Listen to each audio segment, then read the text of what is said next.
Hey everybody, this is Cichlid Shane. Wanted to give you guys a quick update on the 125 gallon and my African cichlids in general. I spent most of the day at Aquamania 2013 listening to some speakers. They had Ed Koning was there. He was speaking on Lake Takanaki and probably pronounced that wrong, but then there was another speaker. I cannot remember her name off the top of my head, but she was speaking on invertebrates, snails, shrimp, crayfish, things like that. It was a pretty good speech as well. I did miss the South American cichlid speech, and there was another speech for the same guy later at night on collecting down in Honduras, I believe. I did miss that as well. I had to get home, but I did win one silent auction, and that was for, if I can pronounce these correctly, Nysochromis bodzulu conchedza. That's the name I'm going with. I think I'm just gonna call him Nysochromis bodzulu for now. But it was a pair, or actually it was a quintuplet, 3 females and a male, and I did stick them in the tank, and there was a little bit of an issue at first, but I pretty much resolved it. But let me give you a shot. They are still a little bit shy right now from being added to the tank, but these are the 3 females right here. This is one, that's the other, and the other. The male is right here. He's starting to color up just a little bit since I added him to the tank this afternoon. He does show his it's kind of a whitish turquoise blue stripe that goes like on his forehead from his tip of his lips all the way back, and it even goes into his fin on top as well. And from what I hear, he does turn blue. I did stick my hand in the tank briefly to move some decorations around, and he did blue up. I don't know if it was he was trying to say, hey, take the hand out of the tank or what, but he did blew up a bit more. Here's another nicety, is one of my bumblebee cichlids. This is probably the longest turd I've seen since I've had the tank. It's pretty much a world record, but hopefully I have to get him some Metamucil or something. But I had the tank built up. A lot of the stuff was higher, so when I did some research on the Nysochromis, it said that they're more of a free water swimming fish, and the umbunas, they're more stay by the rocks. So what I did was I took all the height down and put it all along the bottom so that the fish would stay lower and it would give more open water at the top. The reason I did that was because my white tops were bothering them. My white top haras over here, this guy and this guy right back there, had kind of claimed the tips of some decorations that were much higher. They were like stacked up past the mid-level, so the Nysochromis couldn't really swim back and forth from one side of the tank to the other, and I really wanted them to be able to do that without going into a territory getting picked on or something. So once I leveled it out more, the aggression stopped, and it kind of, maybe it reset some of the territories as well, which does help, and it's helped me in the past with the umbunas as well to move some decorations when I add fish, because it does tend to sort of reset some of the territories and lets them have to reestablish that, and they tend to be a little bit more forgiving of the newer fish. As far as the fish that I've got, my redfin bamba, he's colored up really good. Some of my trophies, I'm still wondering when they're gonna get their red flames on the side. Not sure when that's gonna happen. I've got a bunch of male Johannes, 4 of them, that have colored up pretty good. I think there's one that's still a little bit light. he hasn't fully colored up. He's over here. This guy, he's not quite as colorful, but he will be in another 2 weeks or so. I got these two guys right here, Salisai, a male and a female. They're a little bit smaller. They're kind of a dwarf Mbuna, but I did buy them a little bit smaller, but they're already getting bigger. Got another bumblebee in the corner over there. I'm not sure if it's another male or a female. This guy right here gets really dark, and he does chase after this one a bit, but I'm just gonna assume this is another male, but don't know yet for sure. Sometimes they do pick on the females a bit, but if he becomes a problem, I might have to rehome that guy. I know my golden right here, he is not going to probably allow any other male golden to be in the tank. I have another one, and he is beat up a bit.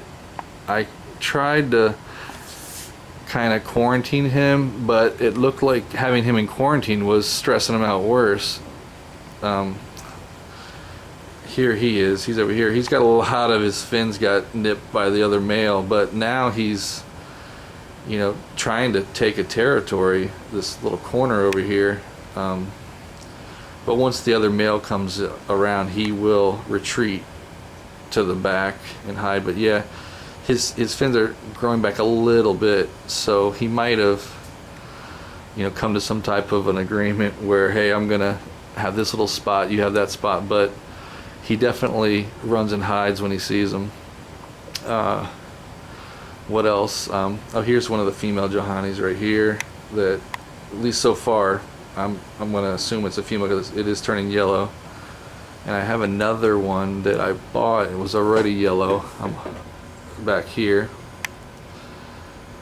Hasn't been any breeding with the Johannes yet, but I do have a couple, and I have some Maggianos too. I got two of those that were sold as Johannes at the pet store, and then I figured out, based on how small they were, that the fact that they were colored up, that they were not actually Johannes, they were Maggianos. There's another one right here, and they're not bad. The two of them don't actually fight at all.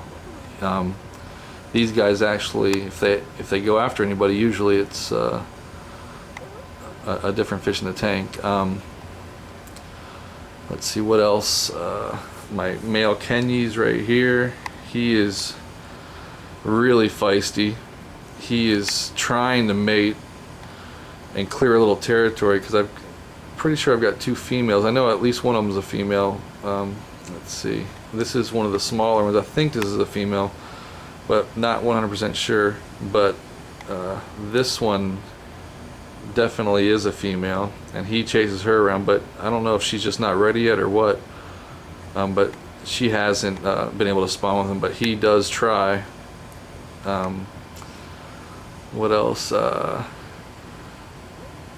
Got there's another white top here, a younger one. I was trying to get a female for those two males that I showed you earlier. Not sure if that's going to end up being a female or not, but I'm hoping. This is my dominant Hongi. He's mated twice. He's gotten two females pregnant. One of the females died, unfortunately, but the other female is alive, and she's got more of a reddish top, but she usually stays hidden because he does go after her a bit. So I'm hoping that, like, out of the 15 or 30 fry I got from the two batches, 15 or so each, I'll pull some females out to kind of relieve the stress on her, so he can chase after those. He isn't the only Hong in the tank. He does go after this other one over here, this guy. He's kind of the subdominant, but he does display a lot of color, and he's kind of got the left side of the tank for him. So once I add a few more females, I'm wondering how it's going to go between the two of them, if they're going to actually agree to disagree or fight it out. I'm not sure. Got my Rusties right here. One of them, I think they may both be males, so I might have to look for a Rusty female. I tried today at Aquamania, but they wanted to sell them all together. There's like 13 Rusties. They were selling them as a group, so I couldn't do that. But that's one guy, and the other guy is over here, and he's got a little bit of fin nippage, so he's getting bit at a bit. But the Rusty saw today at Aquamania were much larger, and the dominant did have the lavender purple on the side, which is really nice. But here's one of that female hongi right there with the red on the top instead of the kind of purplish or yellow that the male has over here. The other female that died, she was very similar to this guy, except for was brown with the yellow on top. So I'm interested to see how the fry is going to end up. They're about a dime to a quarter in size right now. You can check one of my other videos.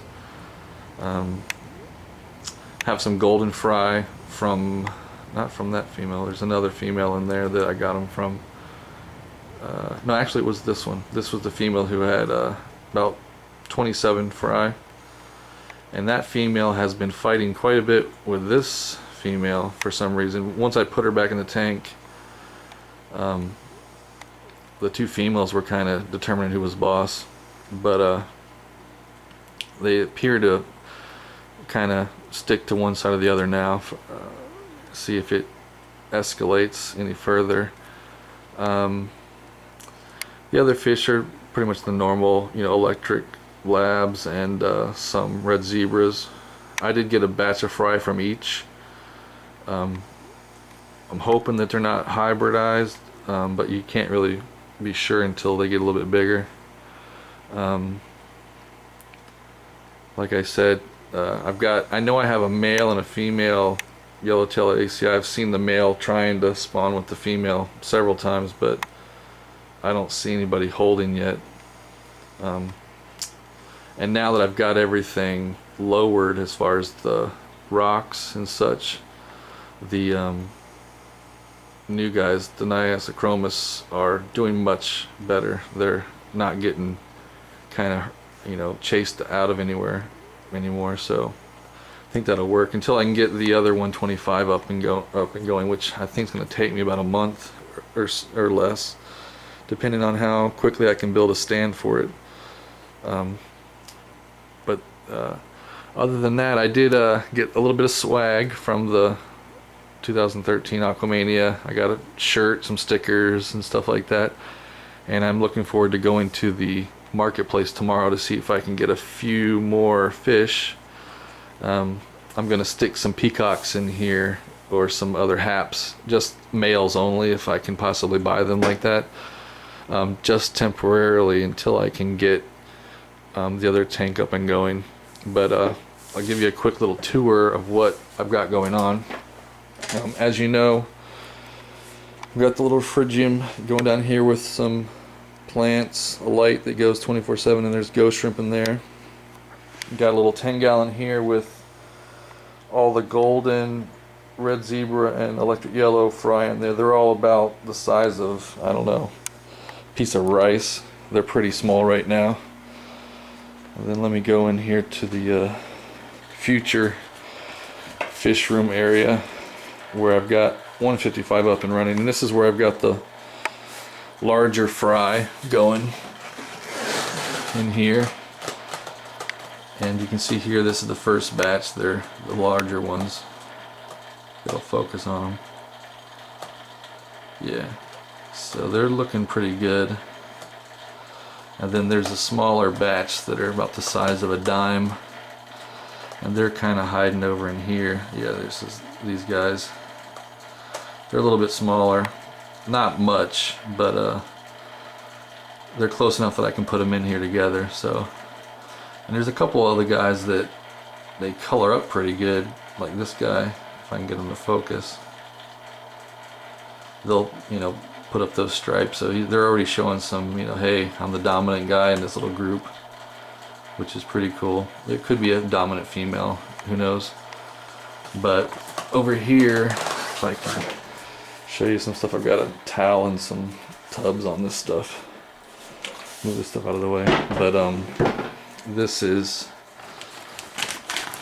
the other fish tanks that I have to put together. If I can move this, I have a another 55 here that needs to get the frame fixed on the top.